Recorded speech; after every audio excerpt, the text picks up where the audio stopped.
Let me just get myself settled here. The Village Idiot is having his press conference now, and the alcoholic, drunken Pete Hegseth, is talking. Yay! Go, Pete. All right. Hang on, guys. Just give me a moment here.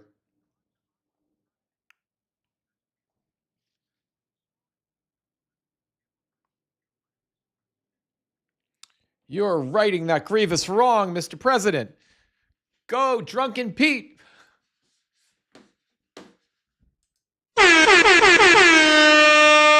Yes, Pete. Go ahead, Pete. Dipshit.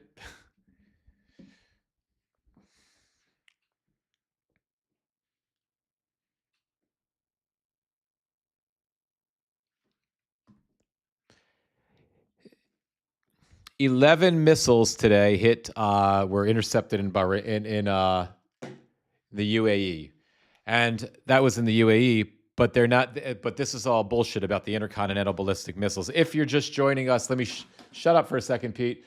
Shut up, Pete. I gotta tell people what we're doing here. Pete, stop talking. Shut the fuck up, everybody. Good morning. I hope you're all doing well. Thank you for being here, my friends. It's Cabinet meeting day. Woohoo! Woohoo! We're gonna win. It's Cabinet meeting day, my friends. And you know what that means? That means sound effects. That means drunken Pete Hegseth telling us how big his dick is and how tough the war is. Let's join in, shall we? Without further ado. Hello, Jules, Lacey, Aggie. How are you guys?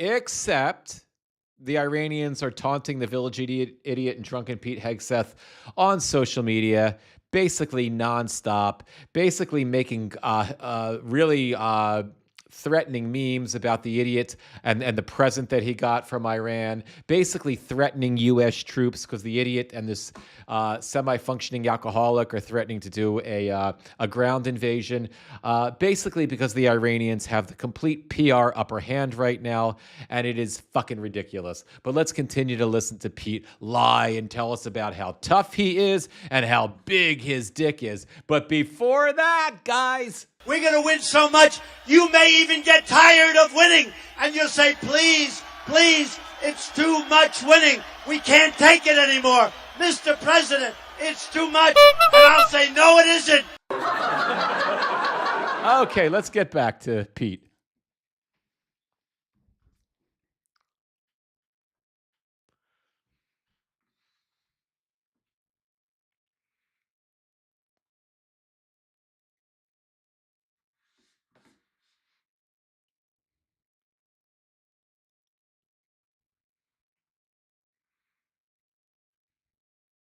They do. They have the genius. Woo!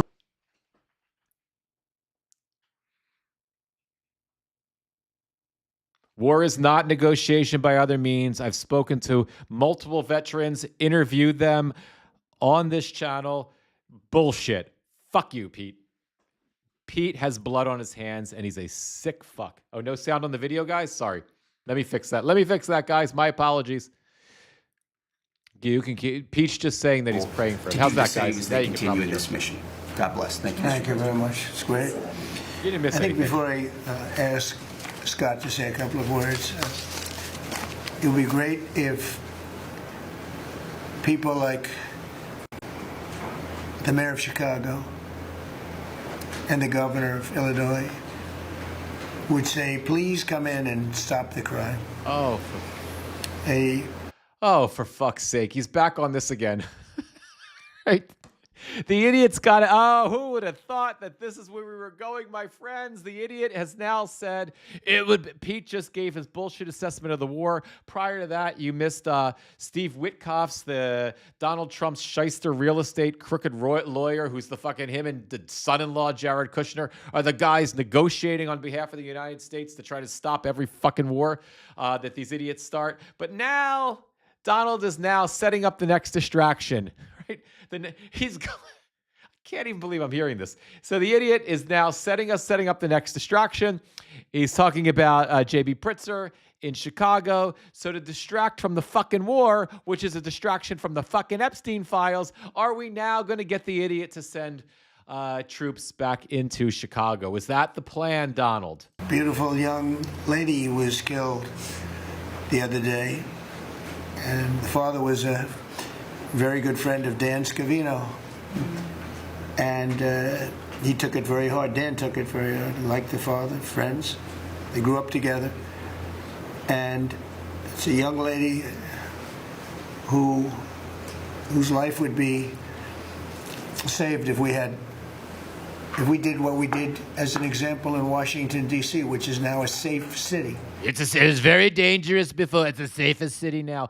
What about all the fucking people that are dead in Iran, you stupid fucking idiot? What about the just over a dozen service members that we've lost in this stupid war thanks to your ineptitude and that of the alcoholic sitting next to you? What about the Israelis that are gone now because of this stupid war? What about the nearly 2,000 Lebanese that are gone because of this stupid fucking war?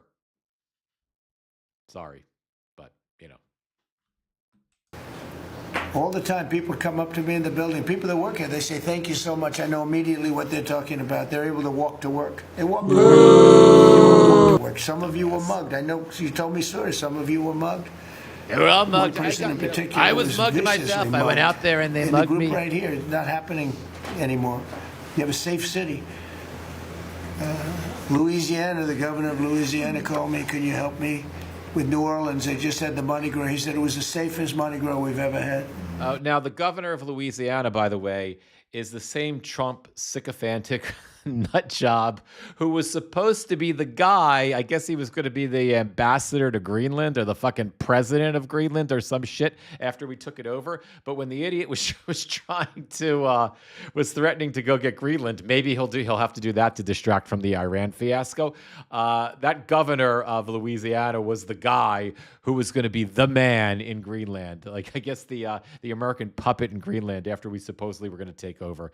Maybe that's coming back. Sounds terrible to say. No murders. It sounds like, who would say this? No murders. But they always had murders. They had a lot of crime during Mardi Gras. He said virtually no crime. No crime during Mardi Gras. Thanks to Memphis, Tennessee, I just got back. We were there. Crime is down 75%. In a short period of time, we're there 5 months. We could do that for Chicago. We could do that for New York. We could do that for L.A., and we could do that for, frankly, San Francisco. I know they have a mayor who's trying very hard. He's a Democrat. So it is clear to me, and we'll see what happens, but it does seem like, and if you guys disagree with me, feel free to tell me I'm wrong a lot. But it does seem like the idiot is testing out this narrative now. That this will be, and if this is the next distraction, it does seem to me that the idiot is testing out this narrative right now in this stupid fucking cabinet meeting. Because prior to this, now I know I didn't have the sound on, you guys couldn't hear what was going on, but prior to this, you had Steve Witkoff and drunken Pete Hegseth talking about the war and how brilliant Donald Trump was and how incredible the war was. And it is interesting, right, that the idiot immediately after that, before Scott Bessent, the dipshit Treasury Secretary, is about to speak. Before we heard from Scott Bessent, the village idiot has to interject with this nonsensical babble, which again leads me to believe, for whatever it's worth, that that his intent or his intention is to to distract from the war. This may be the next thing. We may be back to troops and ICE Gestapo agents. We may be in for a whole replay of that nonsense, in Chicago. We're going to win so much, you may even get tired of winning. And you'll say, please, please, it's too much winning. Just thought you guys needed to hear that. Anyway, let's continue. But he's trying very hard. But we can do it much more effectively because he can't do what we do. He can't take people out from the city and bring them back to the country from where they came, where they were in prisons. They were allowed to go in prisons. There were drug dealers, the highest level drug dealers, murderers, 11,888 murders. We do things that 11,888 murders. That's quite a fucking number the idiot came up with. they can't do. And A reporter should ask them, Mr. President, how many murders were there? You said 11,204. Because he's not going to remember the lie that he just made up. friends calling me up from San Francisco, could you give him a chance? I said, absolutely. If you want him, we'll give him a chance. He's trying. He's doing okay, but we could do much better. We could make it a lot safer than it is. San Francisco, a great city, was a great city, could quickly become a great city again. But, they're going very slowly. I tell my friends they're very substantial people. I tell them very important people. They're very substantial. I'm very important. Please, everybody clap for me again. I'm fantastic. Yeah, I am very important, very substantial people. They love me. The African Americans love me. Oh, look at my African American over here. He Look loves at them him. all. Let's get back Are you to the greatest? Shut up. Do you know what Shut I'm up, talking everybody. about? I got the. They're out of control. Let's get back to the press conference or the cabinet meeting, please. They're in a certain business where people have made a lot of money. I just hope that lasts. But they have a... Guys, I know. If you're just joining me, this is what we do when there's a cabinet meeting. I know we've got Facebook isn't here because I'm doing some new shit with Facebook right now, so I don't have them here. But if you're joining from Instagram, from YouTube, this is how I have to cover the cabinet meetings, because I don't think mainstream media, any news outlets, are effectively covering them. And this is the way I feel it should be done, with sound effects, with mocking the village idiot. I need you to remember, I know these fucking cabinet meetings are infuriating. I know listening to this idiot lie, listening to drunken Pete Hegseth lie a moment ago, listening to shyster crooked real estate lawyer who's supposed to be negotiating the end of all wars, Steve Witkoff, lie and praise the idiot moments ago, where it was annoying. I think Scott Bessent's going to speak next. Listening to that dumbass, that just completely just self-absorbed prick lie is infuriating. But the reason I cover these press conferences like this is so that we're able to shift our focus from rage and being infuriated to being able to remind ourselves, although catastrophic, how ridiculous this whole thing is, how stupid this is, how laughably asinine this insane fucking situation is. So, and watching a cabinet meeting where you have these sycophantic weirdos that are just praising Dear Leader, and Dear Leader lying incessantly, as infuriating as it is, it's comical, it's unintentionally funny. So please try to watch this cabinet meeting with me now from that perspective. Please try to take a deep breath, release your rage, and just imagine that you're living in an SNL skit in real life, and try to appreciate the unthinkable stupidity of what you could never, you wouldn't see this in an episode of South Park or The Simpsons, because it's too fucking crazy. Please go with that. Tremendous potential. It was one of the greatest cities in the world. Now it's got a lot of crime. And the mayor is really trying. Again, a Democrat trying. And I spoke to him. He just wants to have a chance. And I said, we'll give you a chance. But we can solve it very quickly. This young lady would be around today if we were around, because we have nobody coming through our border. I mean, literally for 9 months it's zero. Nobody's coming. There are no brown people. All the brown people are out. I threw them all out. I got rid of all the brown people in the United States of America. We don't have any more. No more Browns. The Browns love me, by the way. They voted for me. 170% of the Browns voted for me. I love the Browns. We don't have the caravans of thousands, 25, 30,000 people pouring into our border. They come up in caravans. We don't have caravans anymore. There's no such thing anymore. There's a name that I think I developed, but somebody developed it, but I think it was me. It was mine. An appropriate name. Thousands of people would come up and just... So he now created the word caravans for the This is what I'm talking about, guys. This is priceless fucking comedy, right? You're seeing it in real time. I mean, there's a delay because I'm starting and stopping, but I've got to point it out to you. Caravans. The caravans, I created the word. Nobody ever called it caravans. They came in large numbers. And, oh, goodness, I forgot to put my do not disturb on my phone. Let me hang on. Stop calling me. Where the fuck is my phone? I don't even know. All right, so let me put. Bear with me a second, guys. Let me just put do not disturb on here, so I don't get any more phone calls. We've got to listen to the village idiot Donald Trump. I can't have phone calls. We can't have phone calls coming in. But Trump developed the word caravans to relate to large groups of people that are migrating from one place to another. Fucking I'm Jewish, I'm an American Jew. Passover's coming up, right? That's the holiday where we celebrate the Jews leaving Egypt, whether it's a biblical story or a real one, who gives a shit. But they fucking left in caravans, right?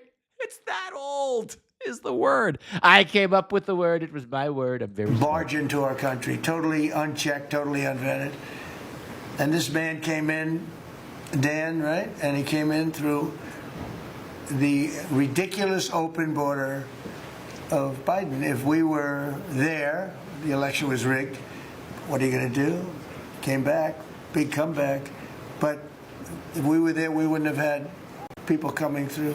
It's amazing. It's so easy now because everyone knows they're not getting through. We don't have any caravans. Once they know that, when it was easy to come through. When I heard that they had an open border policy, I said, boy, jeez, this is going to be... I couldn't believe it. I couldn't believe it. It dawned on me because I had built 1,000 miles of wall, and we were finishing up some, and he didn't want to finish it up. There was less than 200 miles of wall that was built when that fucking idiot was president the first time. And you fucking paid for it. Remember that? You paid for it. The Mexicans are going to pay for it. It's going to be fantastic. It's going to be the greatest wall. Thank you, Donald, for that fantastic wall. Now, I did not think in this. I want to remind you guys, 3.5 minutes ago, right? Witkoff and Drunken Pete Hegseth were talking about the war, lying about the war. So we have devolved from that discussion, right, to now we're back to the wall in Mexico. I built 1,000 miles of wall. It was fantastic. You can't, Catherine, no words for this one. I need to just shut up and let you guys listen because I don't even think I need to point out the absurdity, but let's just entertain ourselves. And I said, they really do want to have an open border. And we got it finished. But that young lady would be alive today.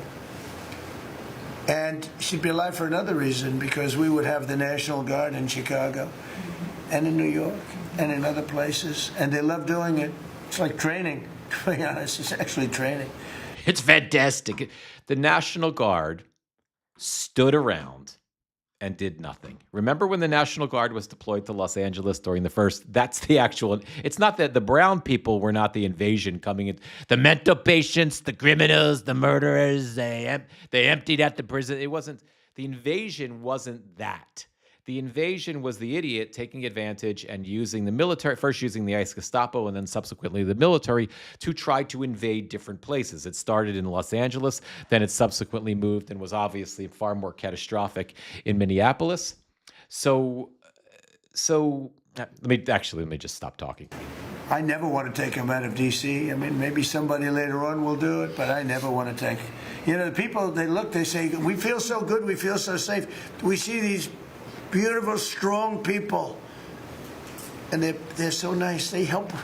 They open the doors for people. They carry bags. They pick up paper when they. First of all, it's bullshit. But second of all, the National Guard's job now is to carry bags for people. I mean, the fucking Boy Scouts when I was a kid, they used to do that.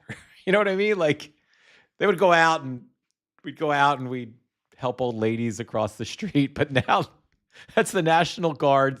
The National Guard is doing that now. That's what we want our tax dollars focused on the National Guard, which is not true. They're not doing that anyway in D.C. They're walking around doing nothing, like they stood around in Los Angeles doing nothing, like the 600 Marines subsequently after the National Guard was deployed. Thank God they were doing nothing, and they weren't, and there wasn't any catastrophe associated with them. It was just the ICE Gestapo, but they're doing nothing. And somehow all this has to do with the Iran war, because that's the topic that we were talking about, that the cabinet was talking about before the idiot started babbling incessantly. But I digress. Paper on the ground. Catherine, they're also landscaping last too. night I drove to make a speech, and I drove through and I said, take me this way, take me that way. The city's clean, the fences are down. You don't have homeless all over your parks. I mean, we had parks, there was no room for anything else other than homeless. It's all clean and nice. And it'll be even more beautiful in a year from now. And we have some projects that are great. This ballroom is going to be something that's so beautiful for the city, so desperately needed by presidents. No secret, the military wanted it more than anybody. It was supposed to be secret, but it became unsecret because of people that are really unpatriotic saying things. But that would be doesn't me. matter. Right? Doesn't matter. It's going to be great. We're building an arc, a triumphal arc, which will be incredible for the city. Incredible. We're fixing up what was the Kennedy Center. I was honored when the board changed the name a little bit. Actually, it shows that the Republican and the Democrats, they work together. It's really something. There are no Democrats on the board of the Kennedy Center. But they're fantastic. It wasn't my idea. I didn't want my name on the Kennedy Center. I didn't like it. But they did. I had nothing to do with it. It was bipartisan. The Democrats and the Republicans called it the Donald Trump, JFK Kennedy Center. We work together. So I think it's a great symbol, actually. But we're doing a lot of work. That building is ready to fall down. It's in terrible shape. We're closing it. We're going to open it with a bang in less than 2 years. And by the way, they're closing it. I didn't think I'd be fact-checking the idiot in real time, but I didn't think he would go here, so why not? They're closing the Kennedy Center because no one is going to the Kennedy Center, because unless you're going to go there to watch Gloria Gaynor or Sylvester Stallone or the Village People or Kid Rock, right? Nobody is performing at the Kennedy Center because all the credible, talented performers have pulled out of the Kennedys. There was a litany of canceled contracts after the Village Idiot defiled the Kennedy Center and made Richard Grinnell and a confederacy of sycophantic dipshits part of the board, made himself the chairman of the board of the Kennedy Center and the MC for the Kennedy Center, which I actually regret that we don't have him as like the regular that the Kennedy Center isn't still open and failing terribly because nobody's going to it. Because I would actually watch televised Kennedy Center events if this idiot actually was the MC of Gloria Gaynor's, Gloria Gaynor doing a concert at the Kennedy Center with Sylvester Stallone, I don't know, opening with comedy improv or some shit, right? That would be worth the time to watch because it would be funny unintentionally. But the Kennedy Center is clearly closed right now for renovations that we are going to be paying for that are not necessary because nobody was going. Ticket sales were down. It was another embarrassment to the Village Idiot. But I digress. Continue, Donald, please. You have important things to say. It'll come in under budget, ahead of schedule. That's what I do. It won't be like the Federal Reserve that's costing $4 billion or something thereabouts. Think of it, $4 billion. You know, it's amazing. I said to the group before, I said, everything I do, I get sued. I build under budget, ahead of schedule. I get sued over a ballroom that's going to be the most beautiful ballroom in the country, so desperately needed. Yeah, we have to have the ballroom. You won't have to have tents sitting on the wet White House lawn. If it rains, you get wiped out to honor the president of China or the president of France or the president of somewhere. You can have the greatest. We get sued by the National Trust for Historic Preservation. They don't know what they're doing. Then I just found out we got sued by that group and another group, I guess, on the or the fixing up of again, I'll use the old name, Kennedy Center, because they're not fixing up Trump Kennedy. It's going to be beautiful when you add the name Trump. But we got sued. And all I'm doing is fixing it up. We're fixing broken marble. We're putting on a roof because it leaks like a sieve. We're fixing steel that's broken. It's the same building, same exact building. We're fixing it's going to be beautiful. It's going to be so beautiful and safe. It's actually unsafe. You had some of those columns on the outside that were painted a fake gold. Now we painted them a beautiful white color, beautiful cream white. It's beautiful.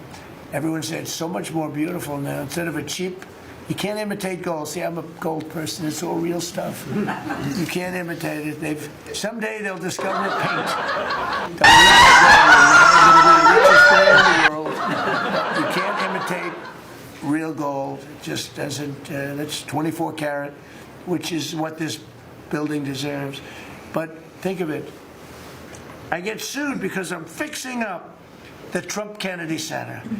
We're going to make it gorgeous and safe. We're fixing new windows, new this, but just all fix up. I got sued by preservationists. But you know who they didn't sue? The man that took this beautiful Federal Reserve building that's small, much smaller than the hotel I built. I built the Waldorf Astoria Hotel down the road, and it was a beautiful job for $201 million. It's bigger, I think, than the Federal Reserve building, and it's got rooms and bathrooms, and it's not like just an open office space, which is much cheaper to build. Think of this. I hear he's going to be over $4 billion for a little building. He doesn't get sued by anybody but me. The idiot has not told everybody who he is. He is Jerome Powell. I just wanted to let him go for a few minutes because I think you can't. You know what? I'll tell you about what he's talking about in a second if you're not familiar with it. But let's just let it go because I don't even think I need to comment on any of this because it's something. But I'll tell you about Jerome Powell and the nonsense he's coming up with. It's Powell. You know, this was the criminal investigation into Jerome Powell for apparently misusing government funds. I sue because it's either somebody's very crooked, which has to be, because what happened to all that money? You can't sue. I would have done that building for $25 million. It's going to cost maybe $4 billion, and we have a great new person coming in to take over the Fed. And Kevin may not ever have an office. Because I don't know if they're going to be able to build. I passed that building the other day. It's a see-through. You know what see-through means? There's no walls up. And they're going to spend. But the National Trust for Historic Preservation, which is a joke, by the way, they didn't sue that building. They didn't sue anybody. But they sue me, and I build. And by the way, my buildings, it's all donations. Rich people and people are putting up the money. Zero taxpayer dollars. Is that right, Scott? Zero taxpayer dollars. This stuff is all done for free, and I get sued. This can only happen to Trump. But they don't sue the guy whose interest rates are too high. That's why we call him Too Late. His name is Jerome Powell. We call him Jerome Too Late Powell. And done a terrible job. He suffers from Trump derangement syndrome, as he probably should, because I hit him pretty hard. But so I don't blame him. But they don't sue a man who has taken this gorgeous building, ripped it down. So I just want to. We'll get back to this. I promise. I won't deny you the opportunity to watch this dumb fuckery because you know. How often do you get to see this? But this conversation with this babbling, this incessant babbling, has gone from and again, we're probably about 6 or 7 minutes into it without me, maybe 8 minutes without me stopping consistently. I just want to remind you what they're talking about. They've gone from Steve Witkoff talking about the war and how much of a genius the president is and how successful the negotiations are going, and how Donald Trump is brilliant because of his focus on peace through strength. Sorry, guys, don't go away. I'm going to put him on again because my nose is starting to run, and I don't want to. That will be disgusting for you guys to see. Let me just go grab a tissue, and then I'll come back in and tell you what I was going to tell you. Listen to this for a second. Enjoy. From the inside, taking ceilings that are as beautiful as you've ever seen, taking the ceilings down instead of leaving them, taking walls down that were 2 feet thick of solid If you need a tissue, let me know. concrete and plaster, replacing them with 6-inch walls with no insulation. I said, let me ask you, are you going to put insulation in? No, it's not in the budget. Wait a minute. Insulation, of course. Wait a minute.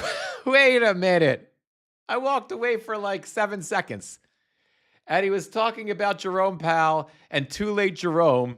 Just think about what I just experienced, right? Because you were here. But I walked away just long enough to get these tissues. And the village idiot was talking about Jerome Powell and interest rates and too late Jerome. We call him too late Jerome. And I get back here and he's talking about insulation. I don't know what to do with that. Let me see if I can catch up, though. $5. Now you're going to hear the guy next door. If he's next door to me, I'll be able to hear his military plan. I know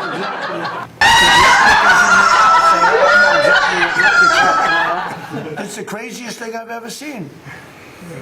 They've ripped this gorgeous building apart, and you can never build it again. I could, but it costs a lot of money. But a normal person can never build. So you're going to have crummy little walls, a flat little ceiling eventually, but right now you don't have anything. And nobody sues this guy. And then when Jeanine Pirro, working with Pam and others, has the courage to sue to find out what happened to maybe $4 billion and a building that may never be occupied by Kevin Warsh. He may never get there.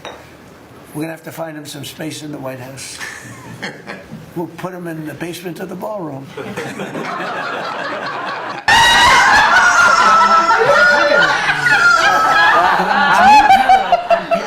When they bring a suit, it's like, oh, this terrible thing. And then we have a judge that attacks us.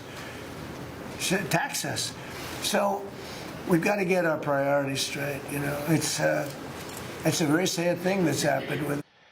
First of all, just to fact check for just a second. And again, I mean, you don't even need to fact check because he's so fucking deranged at this point. This is the craziest I've ever seen him when it comes to just endless rambling about nothing. But just for us, right? So that this, live stream is not is a space where at least factual things can kind of matter.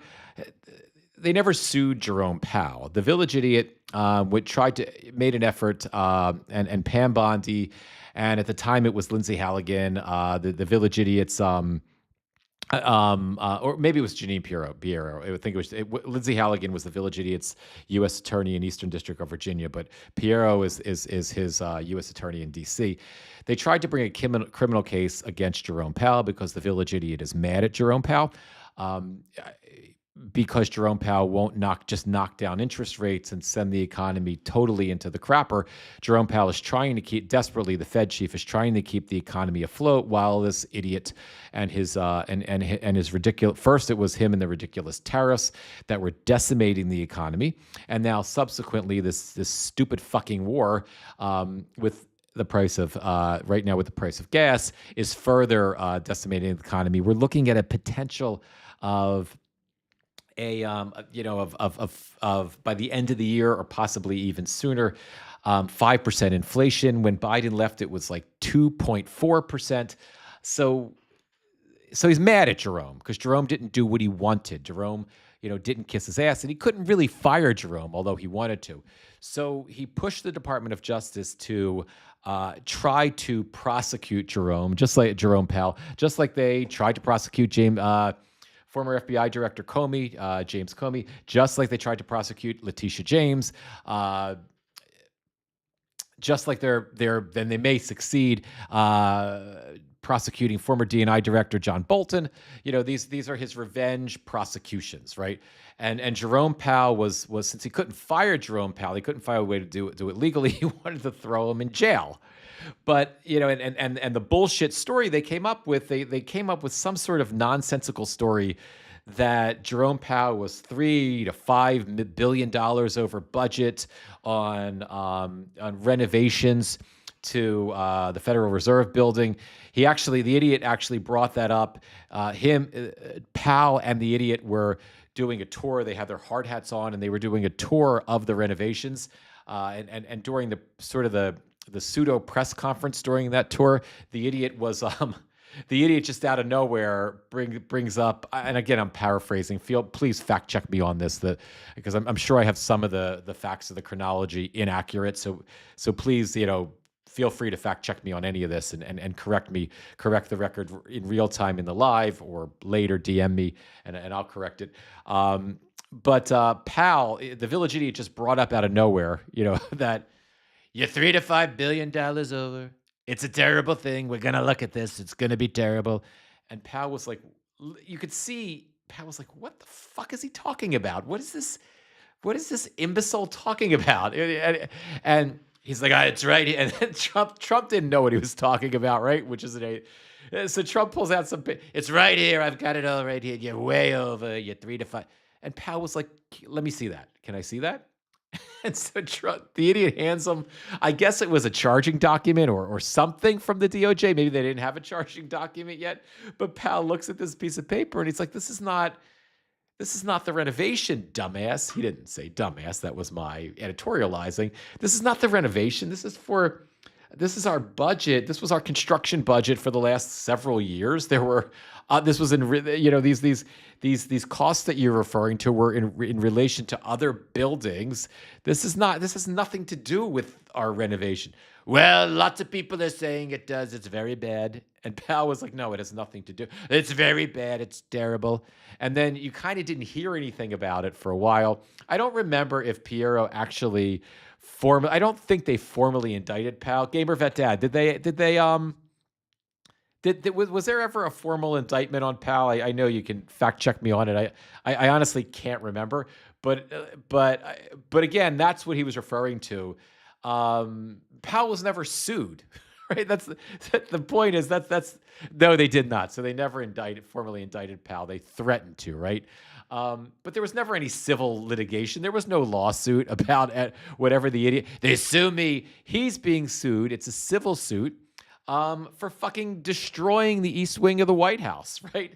For, destroying a piece of our history. You're not allowed to just do that. And there was no planning, there was no concern, there was no care taken to safely remove the artifacts, whatever was there that needed to be removed, to put it somewhere that it needed to be. And that's why he's being sued for that. But the lunatic needs to conflate that with his rage toward Powell, all of which somehow has something to do with what he talked about 10 minutes ago, which was J.B. Pritzker not wanting to let him bring the ICE Gestapo and the National Guard into Chicago, which somehow has something to do with insulation, which somehow had something to do with what they started talking about 12 or so minutes ago, which was the Iran war, and he was so great and such a genius for the way he handled it. There's that. Let's continue. And then just one other thing very quickly, you have Gavin Newsom in California Railroad. That's 100 times over budget. It's out of control. It was supposed to go from the middle of San Francisco to the middle of LA. Well, now it stops way short of both. It now goes into areas that nobody ever heard of. It's billions and billions of dollars over budget, years and years, maybe decades late. And that's why we have a country that has a lot of problems. We have incompetent people. It's all people. Think of this: Federal Reserve. I would have had that building done for $25 million. I would have, if I did it. It was up to somebody else would have done it for more. So maybe 50. But you could have done that building if it was properly done and planned. You would have done that building I would have done it for $25 million, and it would be better. It would be better. See this pen right here? This pen is an interesting example. It's the same thing. So this pen is very inexpensive, but it writes well. I like it. But I can't have the pen the way it was. You know what it is. I don't want to give too much publicity, but they do treat me well, Sharpie. So I came here, they have $1,000 pens. And you know, you hand pens out, you're signing and you hand them out, you're handing them to all these people. Sometimes you have 30, 40 people. And they were $1,000 a piece. Beautiful pen, ballpoint. 1,000. It was gold, silver, gorgeous. But I'm handing out to kids that don't even know what they're doing. What is this, Mommy? It's kids. They're getting a pen for $1,000. They have no idea what it is. And I feel guilty because I'm like, you know, I'm by nature, I don't. Just remember, at this moment, this imbecile is managing a war. And we have 2,200 troops. I just saw some reporting in Al Jazeera this morning. 2,200 troops on one naval ship, Marines heading to the Gulf. There's another naval ship en route to the Gulf with 2,500 Marines right now. There are another 3,000 members of the 82nd Airborne that have been put on high alert that can be deployed in a moment's notice.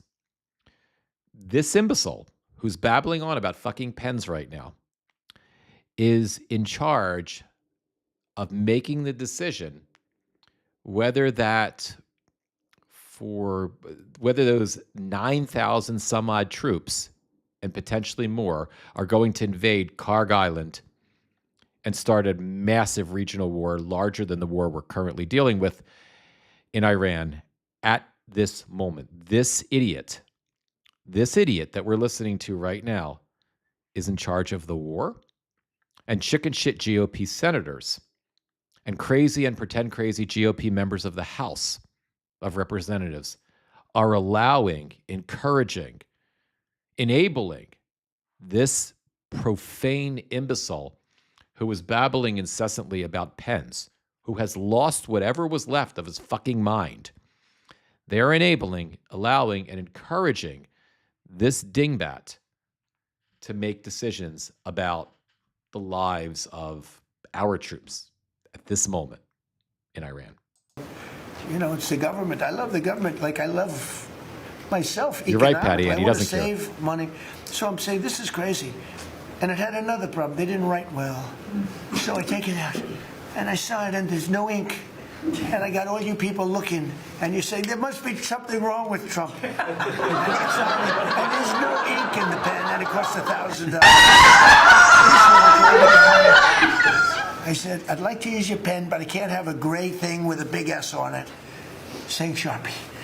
As I'm signing a $1 trillion airplane contract to buy brand new fighter jets, brand new B-2 bombers, of which we just ordered plenty. I can't do that with the press. Use your pen, but I like the pen the best. But I'll sign it. I could do like Biden did, you know, give it to somebody else to sign, or an auto pen, or maybe sign it separately in another room. But I can't use your pen. He said, well, I can make it nicer.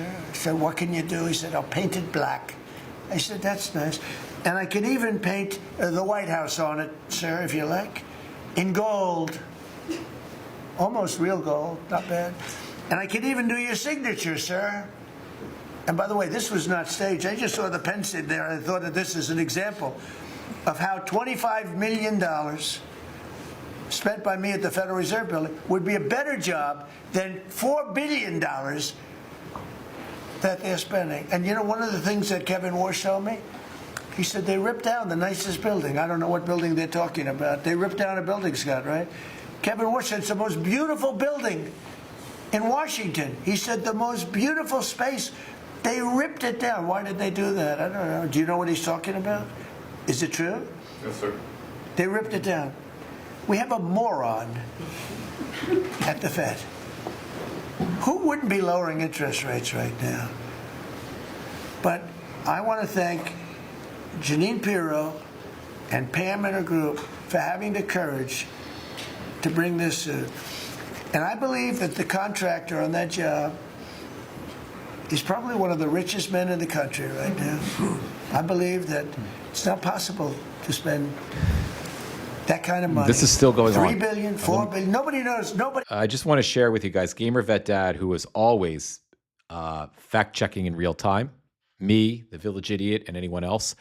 Let me just share about he talked about the B-2 bombers and how him and Drunken Pete Hegseth have bought them. First of all, Gamer Vet Dad, prior to that, makes the point that a real deployment of troops from the 10th Mountain means something for real may happen, which is another live for another day. That's actually what I was going to cover today before I found that the idiot was having a cabinet meeting. But Gamer Vet Dad makes the point. He didn't order B-2 bombers. Lockheed had switched production to the B-21, a more capable airframe. Gamer Vet Dad, the B-2 is a 45-year-old airframe. Isn't he? And your point is, isn't he in charge of the Fed? Yes. But I thought that was, whenever we can, fact check real things from people who actually know, I think it's important to share that. Anyway, let's continue in the babbling. I can just go for a few more minutes, guys. I've got to sort of prep for our the daily briefing that I have with Chorus a little bit in a little bit. But let me just let's listen to just a little bit more of this, just for so we can be a little bit dumber after this is over. He has any idea what it is, but it's over 3 billion, and it's probably going to be over 4 billion by the time they finish, and it may never get finished. Unless I take it over, I'll get it finished. But it can never be what it was. It's never going to have those beautiful ceilings. It's never going to have those incredible walls. The walls were 1.5 feet thick of solid masonry. They ripped them down for no reason. And I just give you the story. And just to finish on this one, so I told that story to somebody and said, yeah, but it's not the same thing. I said, you're right. This one is better. It writes. So the guy said to me, you don't have to pay me, sir. I'll give them to you for nothing. I said, no, I don't want that. Let me pay you. I want to pay you. No, sir, you don't have to. You're the President of the United States. He was shocked. The head of Sharpie gets a call. I don't even know who the hell he is. He said, no, you don't have to pay me, sir. This is such an honor. I said, no, I want to pay you. And he said, what would you like to pay? I said, how about $5 a pen? He said, that's all right, whatever the hell we agreed to. Peanuts. As opposed to 1,000. And these were $1,000 pens. And we were giving them out. Sometimes, you were there for signings. I'd have 30, 40 people standing behind me. I'd give out 40 pens to people. Then somebody would say, could I have a couple extra? This way I'd go like this. Here, you want 5? Here, take 5. But the bottom line is, they're better pens. It's a $5, could be 0. But for $5, I get a much better pen than for $1,000. And I could hand them out, and actually they become hot as a pistol. So what can I tell you? With that, could I give it to, please, a man who's done a great job? Good luck, Scott. Oh yeah, Scott. How could you possibly follow that, Scott Bessent? You just saw that.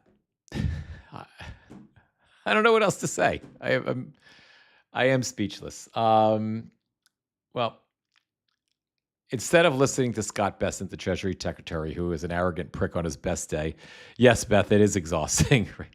Instead of listening to Scott Bessent sit like this and lie to us like this, because that's how Scott speaks, lie about how, well, no, I can't do it. I've got to wrap the live anyway.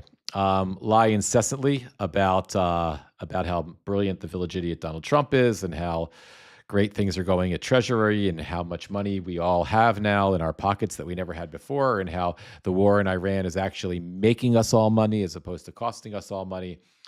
I think this is a good moment to wrap the live for today. All right, guys. Thank you for being here. 1 minute at a time, 1 hour at a time, 1 day at a time, 1 live at a time. That's how we get through this. Just keep chunking through. Show up when you can. Take a break when you can't. We'll all be here holding the line. Take deep breaths. Let me just end this with I'm going to put Scott Bessent on. I'm going to put the appropriate music on to end this particular, as we end every cabinet meeting when we have them, or at least end it when we stop sharing it on the live. And we'll kind of go from there. So, to this, The music will speak for itself. Tough act to follow, but that is